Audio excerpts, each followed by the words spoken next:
Ken Davis is one of the most sought-after speakers in the United States. He has appeared on television and stages around the world, addressing groups as diverse as the Gaither Praise Gathering, the Kellogg Corporation, Focus on the Family, and Pentax. We are so excited to have comedian and inspirational speaker Ken Davis as our keynote speaker for ISC 2013 in Dallas, Texas this summer. Ken joins us today from Nashville, Tennessee. Ken, thanks for joining us. Why don't you start off by telling us a little bit about your childhood? Were you always the class clown? And how did that affect what you do today? I was a late bloomer, I guess you'd say. Most of the guys in my class played football or basketball. I had the hand-eye coordination of a carp. I could barely catch a ball. And as far as class clown is concerned, I think what happened was I began to use humor to deflect some of the negative things that came to my way. If people were laughing, they couldn't beat you up. I felt like if people laughed, they were my friend, and so very, very early, I did begin to develop a sense of humor. I don't remember them using class clown. I think in my yearbook it says most likely to be put away. Your new concert DVD is titled Fully Alive. The glory of God is man fully alive. Where did that quote come from, and what does that mean to you at age 65? The quote, the glory of God is man fully alive, is attributed to Saint Irenaeus. Fully alive means living to my fullest potential. We have a tendency in this country to work towards success so that we can retire, so that we can live a life of leisure. I don't remember who it was that said, the greatest leisure of all is death. Well, that isn't something I want to work toward. I want to work toward being everything God created me to be, until one day I get to live really, really fully alive. And that's what it means for me. It means running, it means keeping in shape, it means the fact that whereas once my grandchildren could get away from me just by walking fast, none of them can escape me now. I have the ability to throw them in the air and catch them 50% of the time. It means physically, mentally, socially, and spiritually living to my fullest potential. Ken, you have changed dramatically over the past couple of years. You came in second at a triathlon. You've lost a ton of weight. Can you briefly tell us about the tragedy in the mountains that was the genesis for all this transformation? Yeah, the tragedy in the mountains was losing my little 4-year-old granddaughter at 10,500 feet. She walked away from a campsite. I have to confess it wasn't the genesis for my transformation. I had already lost almost all the weight that I was going to lose.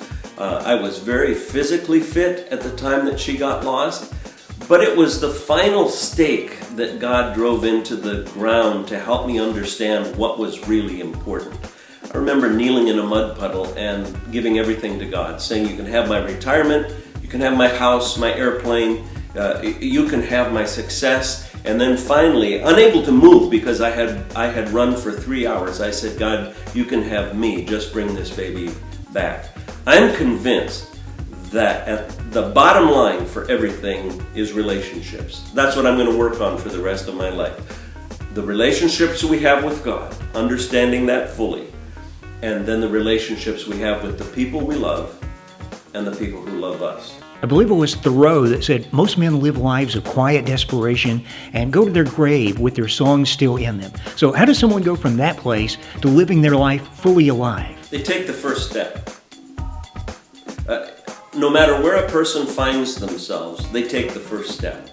Whether it's being overweight, or whether it's a fact that you have backslidden, or whether it's a fact that you have started to coast and let yourself go and become undisciplined, you take the first step. In our society, we wait until we have all of the equipment, we wait till we have all the Bible studies in place. Forget that. Those things will be important, but take the first step. We were coming up a mountain one time, lightnings flashing all around us. And the young man that was with me, I turned to him and said, I don't think I can make it. The storm was getting so close and it was so violent. I said, what am I going to do? I can't make it. We were headed up a 12,000 foot ridge, and he said, Ken, one step at a time. And so I took the first step. And after that, I took the next step. And that's how I transformed my life. That's how I feel like I'm living alive right now, one step at a time, but you have to be willing to take the first step. You know, at age 65, most people are thinking about retirement, looking for that comfortable rocking chair. Ken, you just seem to be getting started. So tell us about how your life quality has changed since you started living life to the full. Just physically, the transformation started with the first 10 pounds I lost and just got better from there. I'm off of most of the medications that I was taking before, but there was also a mental transformation, a decision that I didn't want to coast. I wanted to keep moving. Retirement is not an it's not an option. It's not an option. You can retire from your job, but you can't retire from life. I've decided to retread, and I'm going to get another 150,000 miles out of this. I've entered several more races, and I've got plans that will last right up until the time when God says, hey, it's your turn to come and see what life is really like. It just is an excitement about life. And I couldn't be more thrilled with where I am.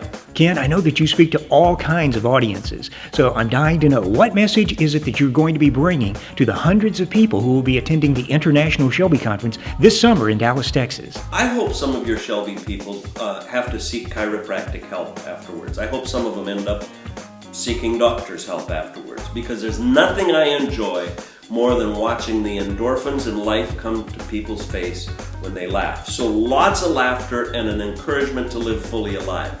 And perhaps to get them thinking about where they can start, about how they can be the best they can be in the job they have, how they can be the best dad, mom that they can possibly be, how they can be the best servant of God they can possibly be.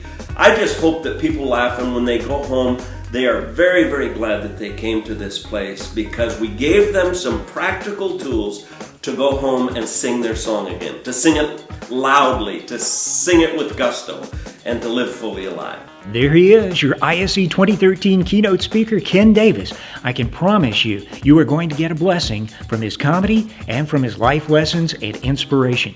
If you'd like to learn more, just visit our website, shelbysystems.com/ISC, and we'll see you this summer in Dallas, Texas. I am very excited to hang around afterwards. I want to meet some of the folks who are there. I'll be happy to sign some books, and if people buy the DVD of our motion picture that was out, be happy to sign that. If somebody just comes up and says, I just am so happy to meet you, I will shake their hand and sign their arm, their coat, their tie, expensive clothes. I'm just excited to meet people. That's half of what my life is all about now. That's half of what living alive is all about. So yeah, I'm not going to perform and then just run away. I'm going to perform, I'm going to hang around and sign till everybody's gone. I might even hang out a couple more minutes just to see if there's a straggler, and then I'll run away. But I can't wait to get there.